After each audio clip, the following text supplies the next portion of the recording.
and sabotage by Ukrainian forces within Russia's borders. Moscow saying that it had struck a munitions plant in the capital. Today's shelling also following the sinking of the Russian Black Sea flagship Moskva. And our chief foreign editor, Rob Parsons, spoke to us earlier from Kyiv.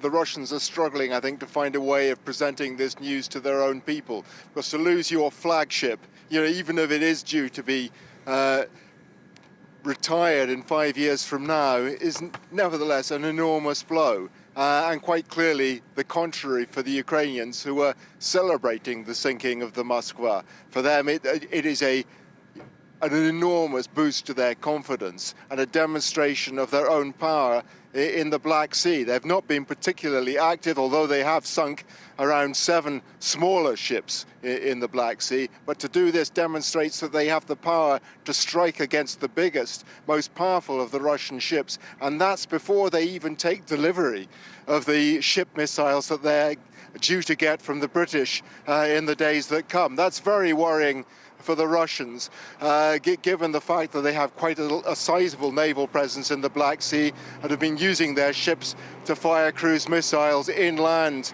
to Ukraine. It's believed they may have lost as many as 14 cruise missiles in the explosion on board the ship. But in more general terms, it reflects, I think, on the poor morale in the Russian armed forces, not just at sea but on land. Talking to people who have been fighting against the Russians here, both foreigners and Ukrainians, there seems to be an issue with morale on the Russian side.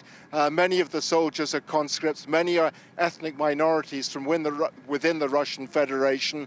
They don't seem to be particularly well trained. The Russian artillery, by all accounts, is functioning very well, but there's a lack of coordination between ground troops and the artillery.